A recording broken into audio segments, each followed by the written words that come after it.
Sudah, cek suara. Ada suara saya, teman-teman? Ada, Assalamualaikum.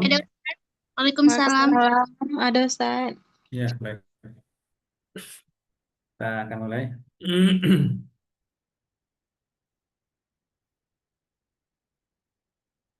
Innal hamdalillah nahmaduhu wa nasta'inuhu wa nastaghfiruh wa na'udzu billahi min shururi anfusina min sayyiati a'malina may yahdihillahu fala mudilla lahu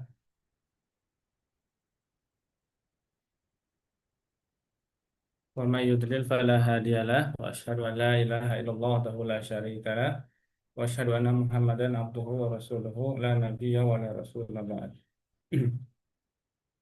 Alhamdulillahirabbil alamin. Syukur kita kepada Allah Subhanahu wa taala. Kita masih dipertemukan di pertemuan Ulumul Quran yang kelima ya. Harusnya hari ini yang keenam, tapi pekan kemarin saya ada izin ya. Nanti insya Allah kita akan mulai menggantinya sebelum PTS. Ada yang sudah dapat info kapan kira-kira kita PTS? Belum Apakah ada sudah? info, Ustaz. Belum ada info ya. Nanti Iya. mudah-mudahan kalau sudah ada info langsung berkabar saja. Jadi eh, hutang saya tidak menumpuk nih, karena saya juga ada hutang juga di mata kuliah yang lainnya. Baik teman-teman, pertemuan keempat itu kita sudah belajar tentang faedah takdim dan takhir ya. Hari ini kita akan belajar tentang eh, apa namanya makna umum dan khusus ya. Pembahasan ke-14 di apa namanya di Al-Mabhas Rabi' Asyar, yaitu tentang lafaz umum dan khusus dalam Al-Quran ya, pada kitab Imta Dawil Irfan bimashtamalat alaihi kutubu Syekh Islam Ibnu Taimiyah min ulumil Quran. Saya izin share screen.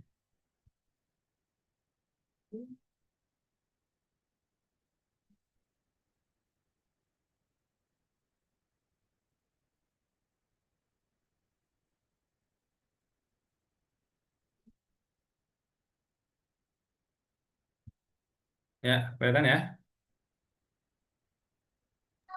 Iya, Ustaz.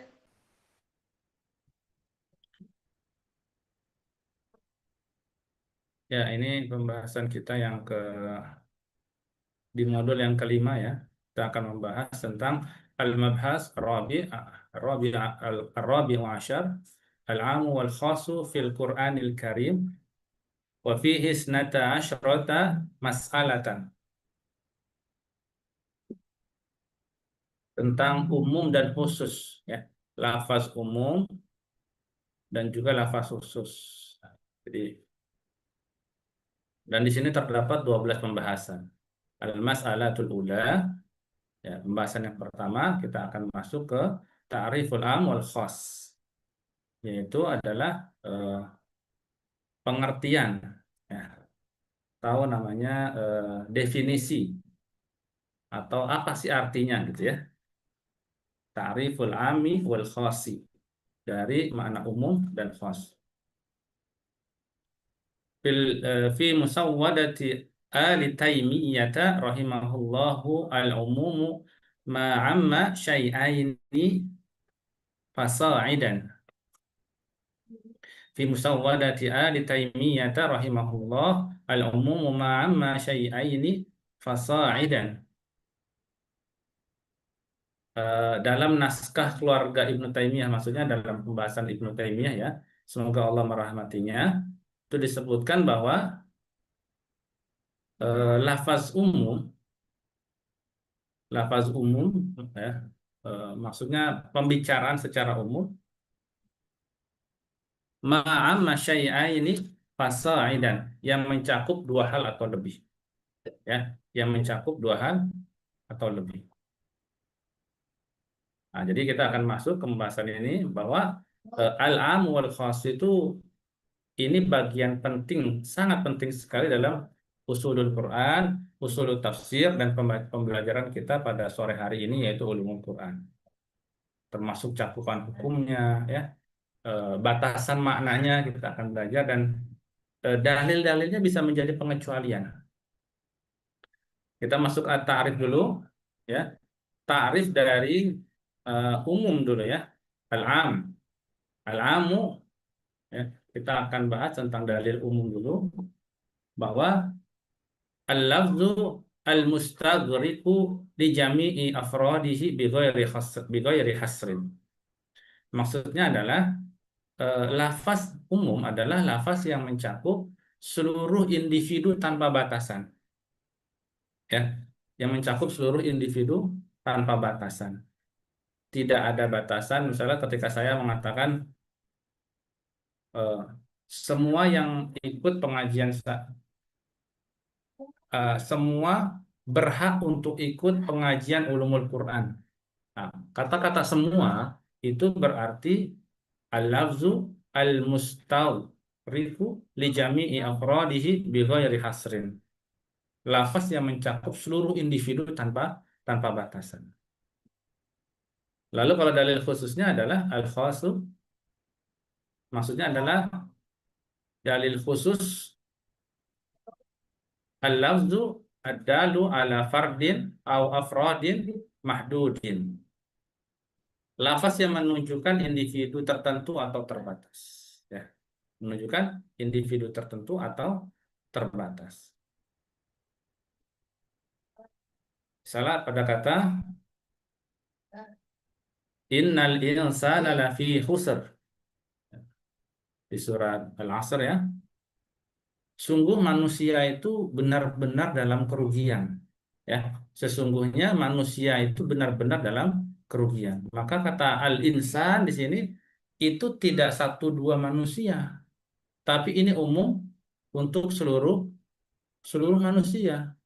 Bahwa memang manusia itu kebanyakan tuh rugi, ya. Bahwa manusia itu kebanyakan adalah rugi. Manusia itu rugi semua. Walaupun misalnya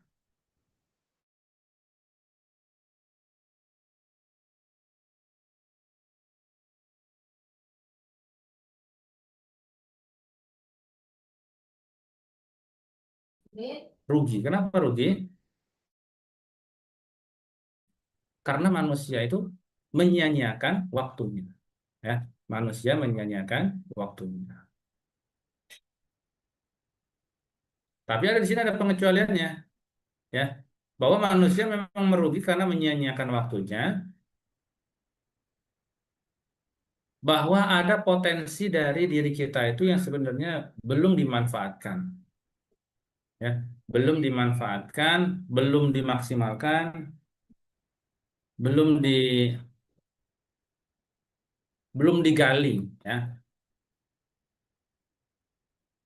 Nah, jadi manusia itu menurut surat Al-Asr, manusia itu sebagian besar merugi. Secara umum itu manusia itu merugi. Kecuali, ya, gimana pengecualiannya?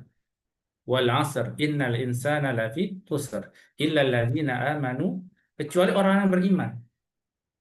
Jadi manusia ini seluruhnya itu merugi kecuali orang-orang yang beriman. Beriman kepada siapa? Ya, nggak mungkin kita beriman kepada selain Allah.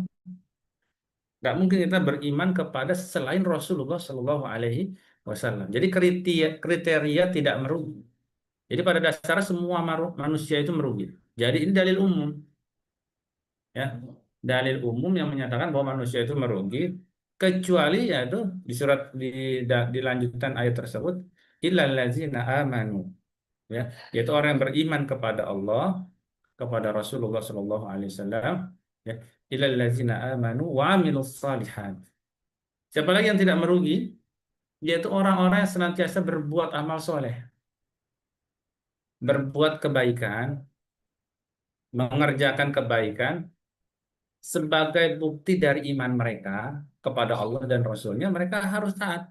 Jangan sampai mereka mengatakan, ah, saya percaya sama Allah, tapi saya nggak mau sholat. Cukuplah hati saya yang disolatkan. Saya nggak mau pakai kerudung. Buat apa pakai kerudung tapi nggak bagus akhlaknya. Lebih baik saya nggak pakai kerudung, tapi hati saya dikerudungin. Coba kamu pernah lihat hati dikerudungin nggak ya? Nah, hati ampela barangkali ya.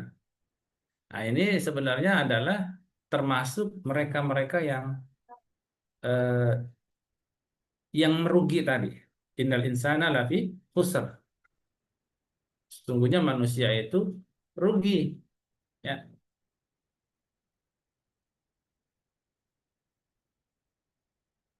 ya. Jadi yang kedua, yang pertama adalah illal ladzina amanu wa amilus solihati wa tawassaw bil haqqi wa tawassaw bis sabr. Lalu yang selanjutnya adalah mereka yang tidak merugi, yang saling menasihati dalam kebenaran dan dalam kesabaran. Jadi saling berdakwah dan kemudian mengatakan bahwa sabar dalam kebenaran, ya. Ketika timpa ujian, mereka bersabar. Lalu kemudian kita saling menasihati, saling menguatkan satu sama lain. Nah, jadi maksudnya adalah kita saling menguatkan untuk menjauhi maksiat, ya, dan untuk mendekatkan diri kepada Allah Subhanahu wa taala. Ya, suruh ayo ke masjid semuanya. Nah, suruh baca Quran. Nah, itu ya. Jadi ini adalah dalil umum yang kemudian eh, menyertai seluruh manusia.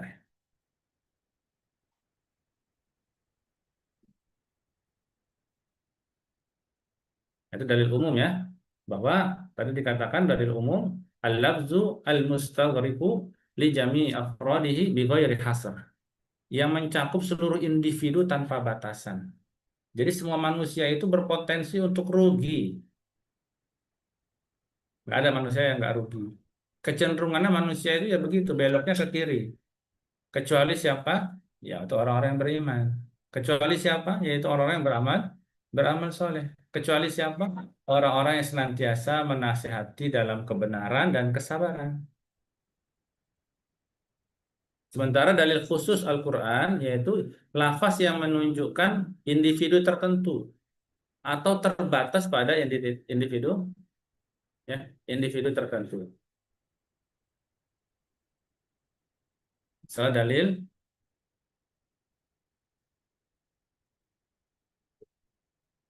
wasariku wasariqat, ya, laki-laki dan perempuan yang mencuri, faqta'u aydiyahuma, maka potonglah ke tangan keduanya. Oh, ngeri ya, suruh dipotong tangan keduanya itu. Suruh dipotong tangan laki-laki dan perempuan yang mencuri. Oh, maaf, ini dalil umum, ya. Wasariku wasariqat itu dalilnya umum. Laki-laki dan perempuan. Ini masih dalil masih umum. Mencurinya masih umum, ya. Perlu dalil khusus dalam hadis Nabi Shallallahu Alaihi Wasallam atau perlu dalil khusus lainnya untuk kemudian ya, yang dipotong seperti apa, yang mencuri seperti apa gitu ya. Wasariku wasariqat faqtau aydiyahuma, maka potonglah kedua tangannya. Nah, itu perlu dalil khusus. Jangan dikit-dikit kita mau potong, ini bahaya juga ini. Ya, bahwa yang dipotong ya kriterianya adalah di hadis Nabi Shallallahu Alaihi Wasallam la tuqta'ul yadu illa fi rubu'in dinarin fasa'idan. Jadi yang dipotong itu adalah orang yang mencuri seperempat dinar atau lebih. Jadi misalnya satu dinar itu kan 4 gram. Ya, satu dinar itu 4 gram kan ya. Lalu kemudian kita konversi hari ini 1 gram itu sekitar 3 juta. Kurang lebih ya, sekitar 3 juta. Ya, 1 gramnya itu 4 juta, satu dinar itu 4 gram, berarti 12 juta.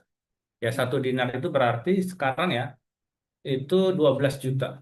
Masya Allah ya. Kita harga emas itu hari ini luar biasa, melejit sekali ya. Saya masih mengalami bagaimana satu gram itu 200.000. Sekarang 1 gram itu sudah 3 juta. Ya, bayangkan ya.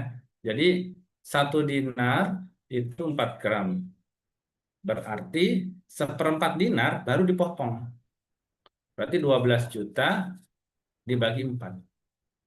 Jadi kalau dia mencuri sekitar 3 juta rupiah hari ini, baru ya 3 juta rupiah ke atas maksudnya ya, baru terkena dalil dari Allah Subhanahu wa taala, wasariqu wasariqah faqta'u aydiyahuma.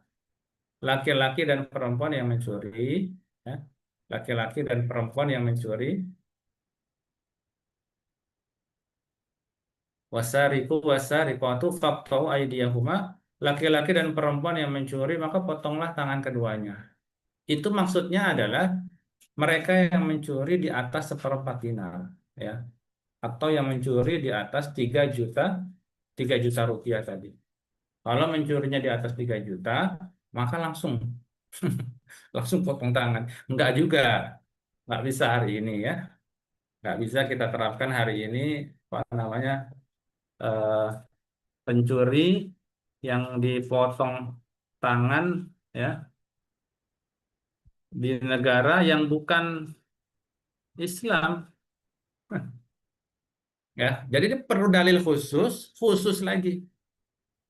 Karena apa? Potong tangan, amputasi ini ya. Ini perlu adanya satu kerangka konstitusi ya. Perlu kerangka konstitusi ya. Ya, kalau di Indonesia belum bisa ya. Nah, hukuman potong tangan itu sebenarnya udah dipraktikkan ya di zaman jahiliyah sebelum ada Islam ini sudah ada hukuman potong tangan. Di zaman Hammurabi itu udah ada peradaban kuno zaman apa namanya di Babilonia sana ya. Sebelum Masehi, 1000 tahun sebelum Masehi juga sudah menerapkan hukuman potong tangan. Jadi hukuman potong tangan ini jangan dikira oh ini Islamisasi, enggak. Ini justru hukuman sudah lama sekali.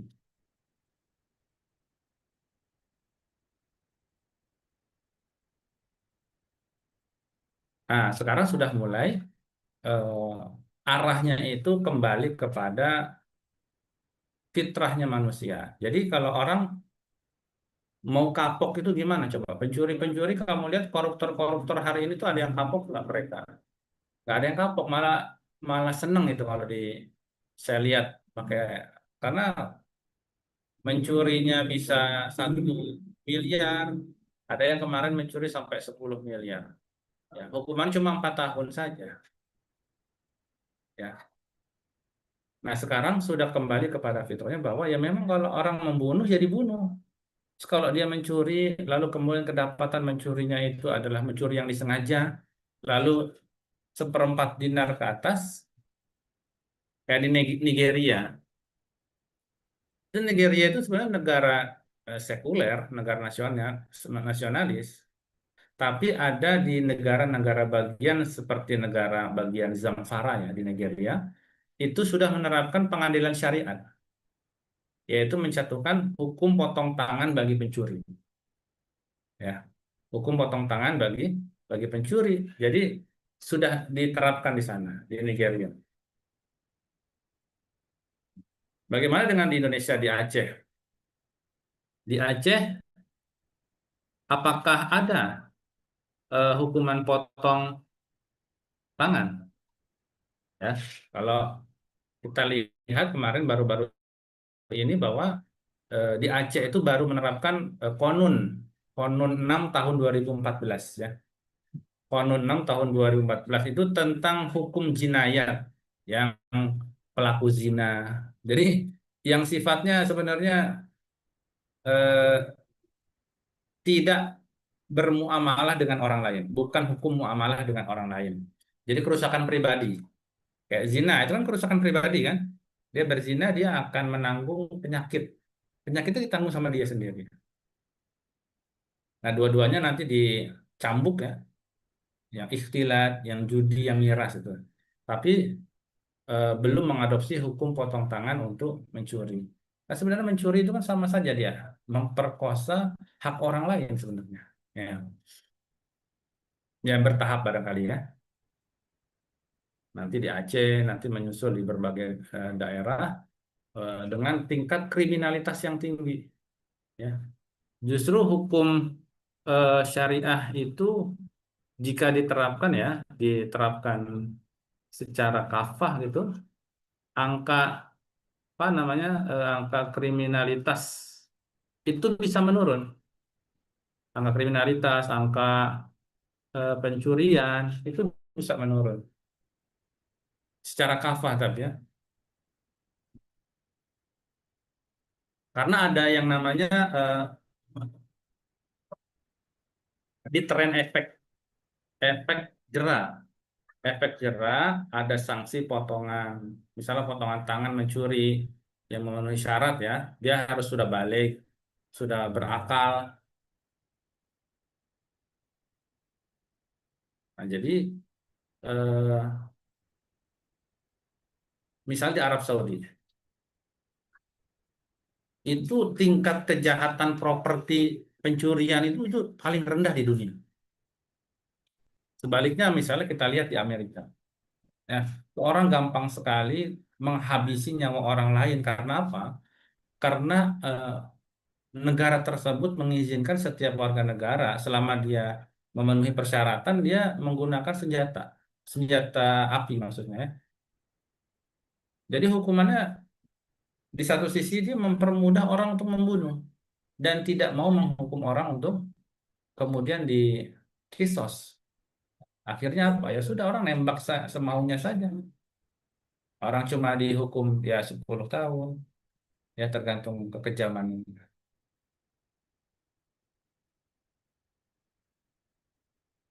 Belum kalau kita misalnya masuk ke pembahasan ekonomi ya, kita mudah-mudahan ada waktu kita masuk ke pembahasan eh, makna umum dari kata alif lam yaitu riba itu ya.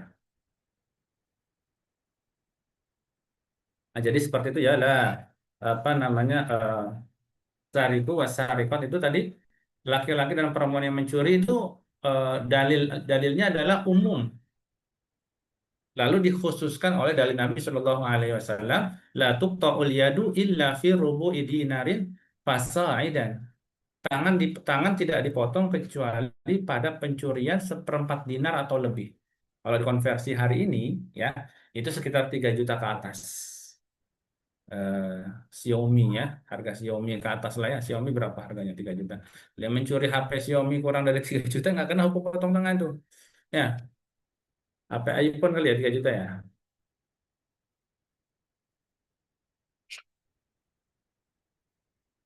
Nah, itu dalil. Contoh misalnya dalil umum lagi, fikul lisa imatin zakatun. Ya, pada setiap hewan ternak yang digembalakan itu ada zakatnya. Ini dalil umumnya. Pada setiap hewan ternak yang digembalakan itu ada zakatnya. Nah, tapi sebenarnya itu ada kaidah usul di situ, usul fik yang dikhususkan hanya pada hewan tertentu. Ya, hewan ternak yang digembalakan, yang hewan tertentu apa? Nggak semua hewan yang digembalakan ya. Kan babi juga digembala ya. Jadi hanya hewan tertentu yaitu unta, sapi, kambing ya.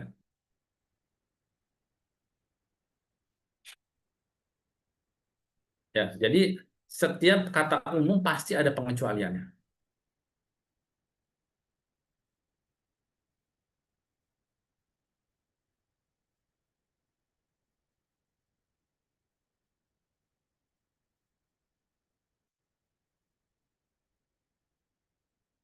Nah, sekarang kita masuk ke pengkhususan tahsisul ami jaizun bil Quran was sunnah wal ijma. Maksudnya adalah eh, pengkhususan eh, makna umum itu harus sesuai dengan Al-Quran, sesuai dengan sunnah Nabi Shallallahu Alaihi Wasallam dan ijma para ulama ya. Jadi tidak semua apa namanya makna umum itu ya letterlek umum. Misalnya saya mengatakan begini, guru berkata begini, semua mahasiswa wajib hadir. Ini kan umum ya, semua mahasiswa wajib hadir.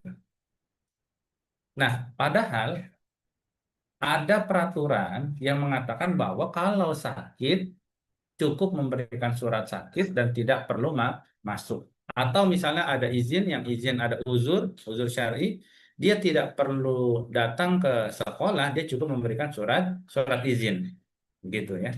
Jadi selalu saja setiap makna umum itu pasti ada makna khususnya. Ya. Jadi kalau saya mengatakan semua semua mahasiswa wajib hadir, ya pasti kan selalu dalam kata-kata tersebut ada pengecualian kan? Nggak mungkin yang sakit ditandu-tandu kan dari rumah sakit itu wajib hadir. Tapi Ah, izin itu yang kalau kemudian beliau makanya kan susah jalan kan Bi, karena ya. sakitnya di punggung beliau. Jadi semua Bukan. yang apa namanya Bi, sekarang sembuh ya. tahsisul ami jaizun bil Quran wa sunnah wal ijma.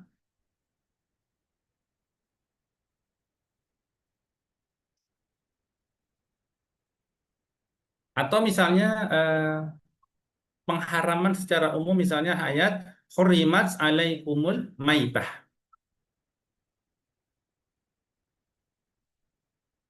ya. Hurrimat alaikumul maitah, ya. Diharamkan bagi kalian mayat, mayit, bangkai. Bangkai itu haram. Tapi apakah semua bangkai itu haram? Ternyata ada khusus pengkhususan, ya, bahwa tidak semua bangkai itu apa namanya haram. Ikan itu kan sebenarnya udah mati duluan semua. Sebelum sampai ke kita itu ikan udah mati duluan ya. Udah nggak sadar semua itu ikan. Sampai ke kita itu ikan udah pingsan semua kan. Nah jadi hurimat alaikumul maitah, diharamkan atas kalian bangkai, bangkai ya. Itu maksudnya adalah kecuali binatang-binatang yang bangkai yang sudah Allah haramkan dan Allah halalkan. Jadi diharamkannya secara umum, tapi ada pengkhususan untuk menghalalkannya. Kecuali apa? Wahillat selana maitatan. Ya, dihalalkan dua bangkai. Al-hud wal jarod. Maksudnya adalah ikan dan belalang. Daging belalang. Nah, daging belalang ya. Tuh, daging belalang itu diperbolehkan dimakan bangkainya. Dia udah mati gitu. Nah, ntar barangkali apa namanya kita eh, agak kerepotan kalau ikan itu harus disembelih dulu baru kemudian, apalagi misalnya ikannya ikan teri gitu ya. Disembelih dulu depan pedagang gitu kan. Ini ikannya ini baca bismillah dulu disembelih. Itu akan kerepotan sekali. Jadi hukum-hukum yang ada dalam Al-Qur'an itu semua sesuai dengan fitrahnya manusia. Nggak ada yang dibuat susah, nggak ada yang kemudian menyusahkan kita tuh nggak ada. Justru kemudian kalau kita laksanakan, ya ini akan sesuai sekali dengan perilakunya manusia itu dengan humanisme. Ya dulu kan suka ada tuh ya apa namanya hewan yang disembelih itu sesuai dengan apa namanya itu dengan eh, apa istilahnya ya. Kalau hak asasi manusia kan ke manusia. Kalau hewan apa hak asasi hewan gitu ya. Itu apa namanya tidak membuat tidak membuat sakit ya disembelih dibandingkan misalnya dengan setrum atau dibius ya, kan ada yang dibius itu yang dia binatangnya dimasukkan ke dalam seluruh dimasukkan ke seluruh bagiannya itu lalu ada uap. Nah, itu uap yang bikin orang pingsan ya karena hewan juga pingsan baru kemudian disembelih. Jadi kalau kita kan sesuai syariat itu gimana, kita kan disembelih kayak pisau ya kayak golok, nggak boleh pakai gergaji yang zigzag zigzag gitu ya. Mana yang kemudian dipotong adalah ini bagian bagian tenggorokan, esofagus atau kerongkongan. Nah, jadi dua urat nadi, ya, dua urat nadi atau pembuluh darah itu dengan cepat. Nggak boleh kita lambat-lambat gitu, yang ngirisnya itu. Sehingga kemudian sangat minim sekali rasa sakitnya. Walaupun memang ini kelihatannya kayak disembelih gitu ya. Tapi itu sebenarnya tingkat sakitnya itu sangat minim sekali. Jadi ada profesor yang meneliti itu, Profesor Sud dan Dr. Hazim, itu menunjukkan bahwa pisau yang tajam yang mengiris pada bagian leher saluran apa namanya dua saluran itu memotong tiga saluran leher tadi ya itu tidak menyentuh saraf rasa sakit ya tuh ya kata kuncinya tidak menyentuh saraf rasa sakit dari si hewan tersebut. Ini sangat sesuai dengan pri kehewanan. Jadi hewan langsung kehilangan kesadarannya karena penurunan tekanan darah yang drastis. Darahnya langsung keluar kan, hancur kan. Nah, itu yang kelihatannya kayak, wah, kejam sekali nih. Darahnya mancur gitu ya. Lalu kita bandingkan loh, enak tuh hewan yang apa namanya digetok kepalanya misalnya ya kan, nggak kelihatan tuh nggak keluar darahnya tuh. Wah, ini lebih lebih ini nih hak asasi sapi nih. Ternyata ya disembelih itulah yang kemudian tidak menyentuh saraf rasa sakit tadi. Jadi hewan langsung kehilangan kesadaran karena penurunan darah yang drastis, langsung cepat sekali, bukan karena rasa sakit. Dan yang selanjutnya itu dari segi hewannya ya, dari segi kualitas daging ya, dari segi kualitas daging yang keluar, darah keluar itu dengan sempurna, darah keluarnya itu dengan sempurna, sehingga apa? Dagingnya lebih bersih. Nggak ada yang kalau mati di dalam terus itu darahnya, darahnya keluar terus. Ya, sehingga dagingnya lebih bersih, lebih higienis penelitian-penelitian tuh ya. Itu mereka tuh orang-orang kafir barat malah lebih senangnya disembelih itu. Kan ada yang disetrum itu kan sekarang nih di Cina kan. Nah, Cina kan nggak punya agama, ya kan? Nah, kita nih ngikutin syariat, syariat yang menciptakan hewan tersebut. Cina kan cuma ngertinya lihat doang, zohirnya begini nih ya kan. Nggak pernah dia ngomong sama sapi kan. Nah, kalau Allah Subhanahu wa Ta'ala ini menciptakan makhluk-makhluk ini tahu rasa sakitnya kayak apa ya agar tidak terasa lebih sakitnya gimana kita disuruh disembelih. Jadi kondisi hewan meronta-ronta itu bukan karena sakit, itu karena kejang akibat refleks akibat darah yang terpompa keluar itu kejang kejang-kejang gitu ya, bukan dia lagi ronta-ronta sakit gitu. Jadi zohirnya memang kita lihat kayak kesakitan. Bandingkan misalnya dengan setrum, dengan bius ya, atau stunning istilahnya, yang hewan dipingsanin. Hewannya dipingsanin, lalu disembelih agar tidak banyak bergerak. Biasanya ini menggunakan arus listrik yang sangat kuat nih ya, mati itu ya langsung itu. Nah, ternyata sebelum dia mati, benar-benar mati hewan tersebut, tuh hewan udah merasakan rasa sakit dan stres yang apa namanya, yang menjalar ke seluruh bagian tubuh hewan tersebut. Lalu kualitas daging, karena darahnya tidak keluar maksimal dan karena jantung udah nggak berfungsi kan, saat disembelih jantung udah nggak berfungsi gitu. Sehingga apa? Itu darah membeku di pembuluh darah. Jadi di pembuluh darahnya itu darahnya membeku.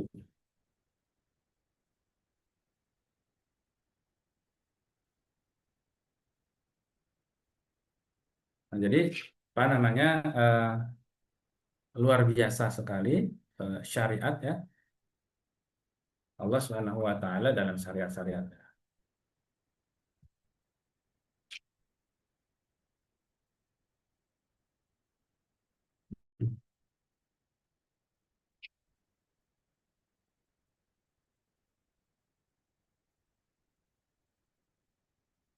Oke, kita lanjut.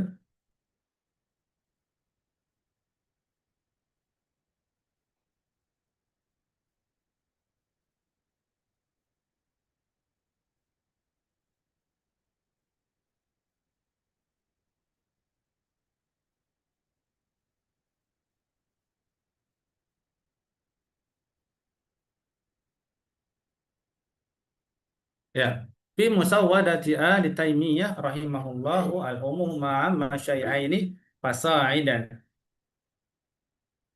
Wa haddahu Abul Khattabi war-Razi bil lafzi al-mustaghriq li jami'i ma yasluhu lahu bihasabi wad'in wahidin. Dari Abu Al-Khattab Ar-Razi mendefinisikannya sebagai lafaz yang mencakup seluruh hal yang layak baginya dalam satu penetapan makna. Ya. Dan lafaz umum adalah lafaz yang mencakup seluruh hal yang layak baginya dalam satu penetapan makna. Ya. Nah, ini hanya tambahan istilah at-ta'arif dari Al-Khattab, Abul Khattab dan dari Ar-Razi. Ya. Kita sudah banyak tadi membahas tentang makna-makna umum. Sementara Syekhul Islam berkata, qala Syekhul Islam, haddul khassi huwa lafzud dalu ala wahidin bi'ainihi bi khilafil 'ammi wal mutlaqi. Ya, Syekhul Islam berkata, definisi lafaz khusus adalah lafaz yang menunjukkan satu objek tertentu berbeda dengan lafaz umum dan lafaz mutlak.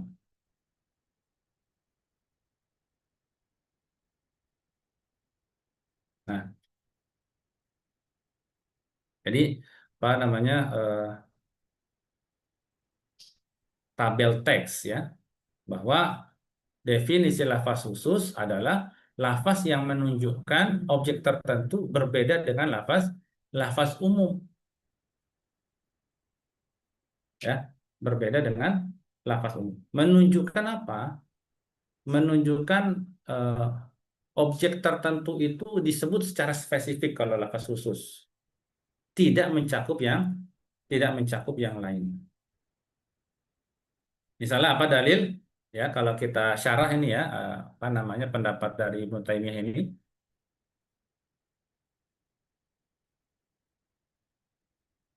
Kalau kita syarah, ya, al-hadu al-khas, kita kita syarah ini, ya, pendapat Ibnu Taimiyah ini, maka kita bisa apa namanya haddul khasi huwal lafzu dalu ala wahidin, maksudnya adalah misalnya hadis, misalnya dalil dari ke dalil dari menjadikannya Rasulullah Shallallahu Alaihi Wasallam yaitu sebagai seorang Rasul. Ya, di surat Al-Fat itu dikatakan Muhammadun Rasulullah. Jadi Nabi Muhammad Rasulullah Shallallahu Alaihi Wasallam itu dalilnya khusus, dilantik secara khusus. Ya, surat Al-Fat ayat ke-69 itu ya, menunjukkan satu individu tertentu itu, yaitu siapa yang menjadi Rasulullah, yaitu adalah Nabi Muhammad Shallallahu Alaihi Wasallam.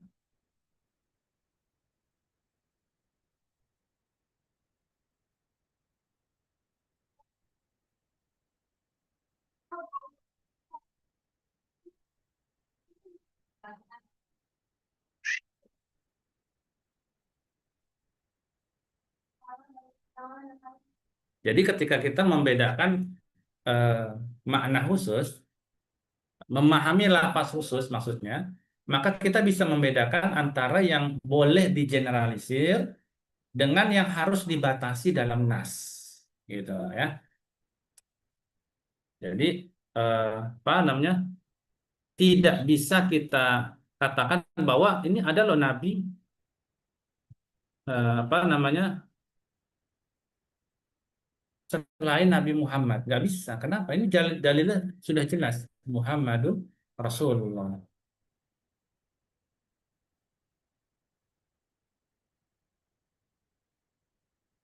Walaupun ya, jadi ya, walaupun khusus-khususnya tetap ada dalil umumnya yang bisa kita gunakan sebagai ibroh. Misalnya, tabat yada abi lahabi wa tab. Ya. Celakalah atau binasalah kedua tangan siapa? Abu Lahab. Benar-benar binasa. Ya, lafaz Abi Lahab. Ini kan memang yang disebut itu memang Abi Lahab ini. Ya, yang disebut memang Abu Lahab. Tidak ada apa namanya, tidak ada individu lain. Tapi bukan berarti tidak bisa ambil kita ambil hikmahnya, ya. Bukan berarti tidak bisa kita ambil hikmahnya, ya. Itu memang khusus Abu Lahab itu yang celaka. Jadi lafaznya itu memang nanti kita akan belajar ya tentang khos fil lafzi namanya. Khusus secara lafaznya memang khusus, tapi belum tentu secara makna gitu. Kenapa? Karena ada kaidah penting al-ibratu bi umumil makna la bi khususi sabab ya. Al-ibratu bi umumil makna la bi khususi sabab. Yang menjadi pelajaran adalah keumuman makna, bukan kekhususan sabab. Gitu ya. Jadi ayat yang memang lafaznya ini Abu Lahab banget. Abu Lahab banget ini. Kenapa ada tulisannya Abu Lahab ya? Nah, ini bisa kita ambil maknanya, pelajarannya secara umum bahwa siapa yang memusuhi dakwah Islam ini dia pasti akan celaka. Ya, dia pasti akan celaka. Jadi tidak bisa hukum itu ditaksi, tidak digeneralisir ya.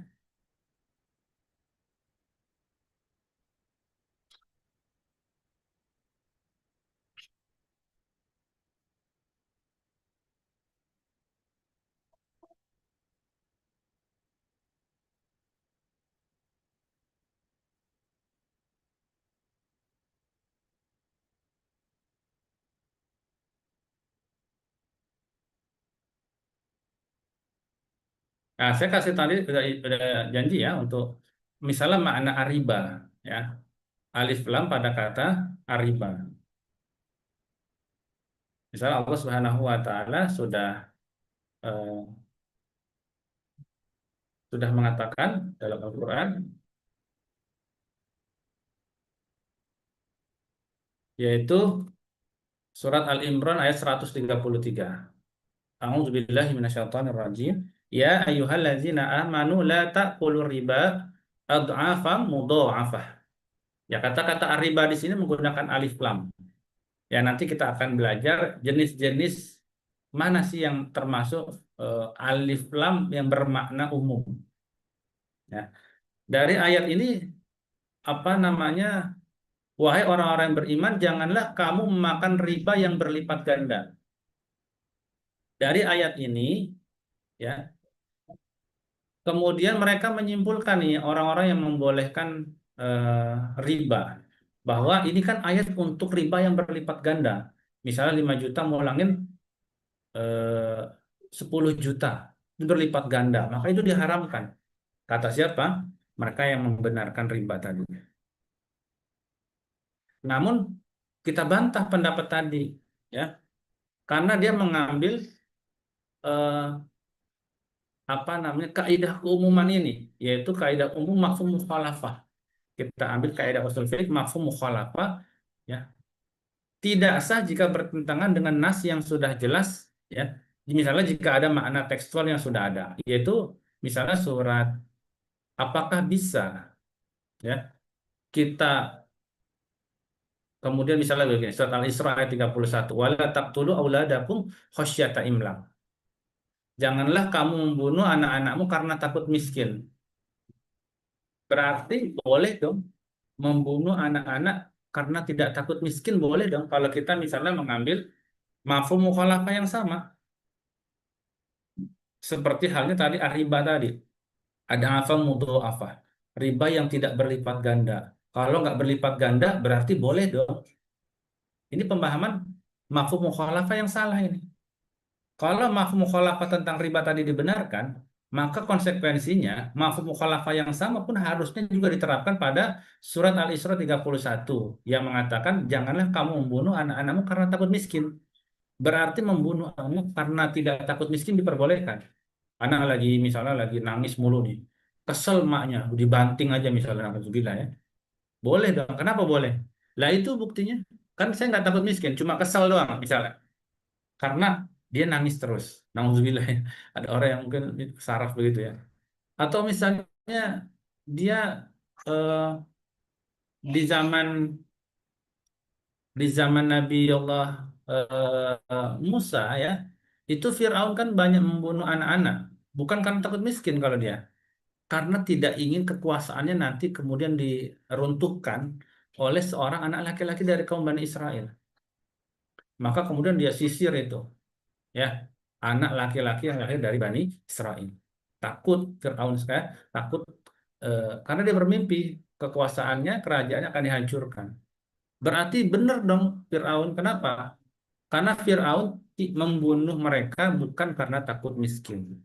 Sementara yang diharamkan sama Allah adalah yang membunuh anak-anak karena takut miskin. Nah, jadi inilah bantahan terhadap mereka-mereka yang membolehkan riba yang tidak berlipat ganda, gitu ya.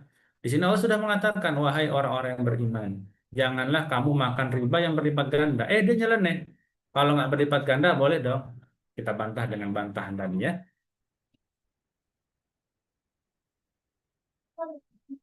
Nah, itu karena apa?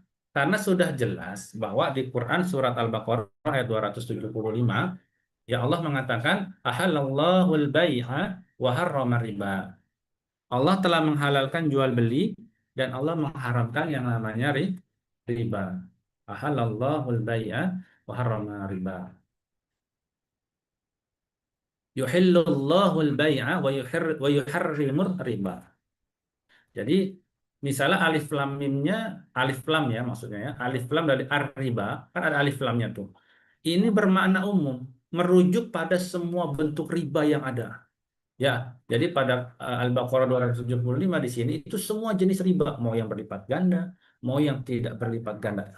Ya, jadi ar-riba itu alif lamnya di sini bermakna umum. Ini salah satu dari tanda dia bermakna umum adalah ada kata alif lamnya, ada alif lamnya.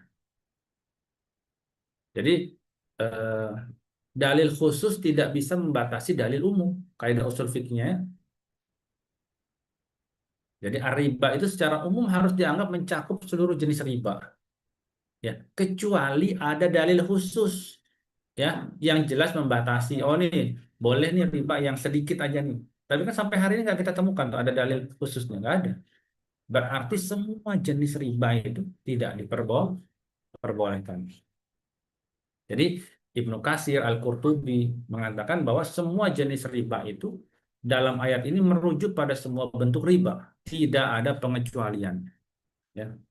Termasuk tafsir Al-Mazhari juga mengatakan bahwa alif lam di sini ar-riba menunjukkan yang pengertian yang universal, mencakup seluruh bentuk riba. Jadi kesimpulannya adalah pada pertemuan kita sore hari ini ya, kita belajar umum, kita studi kasus pada kata alif lam, ar-riba itu mencakup kata ar-riba, bahwa riba itu semua diharamkan. Semua jenis riba. Ya, termasuk bunga bank. Ya, bunga bank. Jadi pendapat yang mengatakan bahwa bunga bank diperbolehkan itu terbantahkan karena kata riba tadi adalah bermakna umum. Sementara kalau bunga bank itu kan cuma 5%, 3% saja kan, tidak 100%.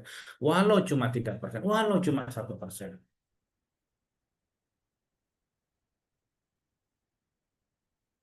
Nah, ya, baik ya, itu saja barangkali untuk pertemuan kita tentang umum dan khusus. Insya Allah kita akan masuk di pertemuan-pertemuan selanjutnya lebih menarik lagi dengan apa namanya bentuk-bentuk umum, lalu dalilnya seperti apa, ya. Nanti kita akan juga berbicara tentang umum, yang umum itu seperti apa, yang khusus itu seperti apa, insya Allah ya.